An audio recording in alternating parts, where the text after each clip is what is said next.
You'll chain. What you'll learn from this story is how to keep your money choices soft enough to bend when your life bends. I'm Daniel, a money coach who's watched people handcuff themselves to dreams they outgrew.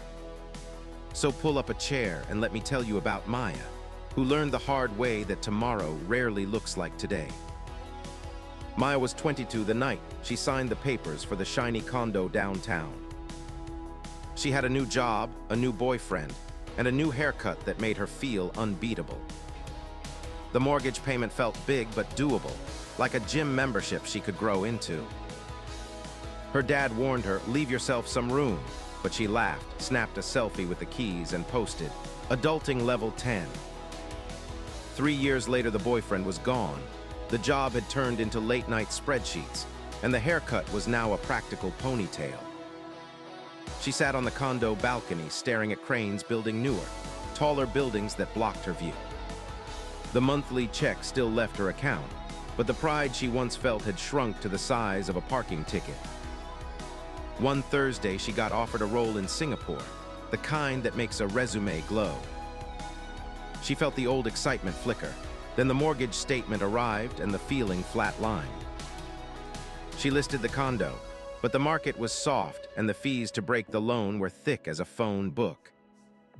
So she stayed, telling herself the money was smarter than a rent receipt, even though her stomach tightened every time she swiped her key.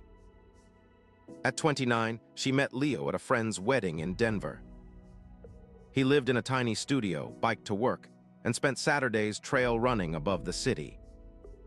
Maya loved how light his life felt compared to her marble countertops that now felt like anchors. They dated long distance, swapping weekends between her polished rooms and his cluttered corners. One Sunday morning he asked, "What would you do if you didn't own this place?" She opened her mouth, closed it, and realized she hadn't asked herself a real question in years. That night she ran the numbers. Rent the condo at a loss, sell at a bigger loss, or keep drowning slowly in place. The calculator didn't hurt as much as the mirror, where she saw fear dressed up as responsibility. She called her dad, voice shaking, and said, "I think I built a cage and called it an asset." He sighed, not in judgment but in memory. "I did the same with a house in my 30s. Took me 5 years to admit it." The next week she listed the condo below what she paid, swallowed the loss, and felt oxygen rush back into her lungs. Leo met her at the airport with 2 backpacks and a smile that said welcome to maybe. They moved into a small apartment with creaky floors and windows that actually opened. She kept a savings account, but now it sat beside a travel fund, a maybe start a business fund, and an I don't know yet fund. Years later, at a kitchen table in Lisbon, Maya opened her laptop and saw the compound growth of leaving space. She hadn't predicted Portugal or leaving tech to coach nervous new grads about money, but the flexibility had let her say yes when yes showed up. She still buys coffee for 20-year-olds who brag about their 5-year plans, and she smiles the way you smile at a photograph of your younger self. Because she knows plans are guesses, and money is only useful if it can move when your heart moves. She tells them, save like tomorrow is real, but keep your savings easy to reach, easy to shift, and hard to chain. She keeps her own investments in broad, boring index funds she can sell in 3 clicks. She rents, she stays nimble, and she measures wealth by the number of doors she can walk through without asking permission. Sometimes she walks the old neighborhood, sees the condo building glowing at dusk, and feels no bitterness.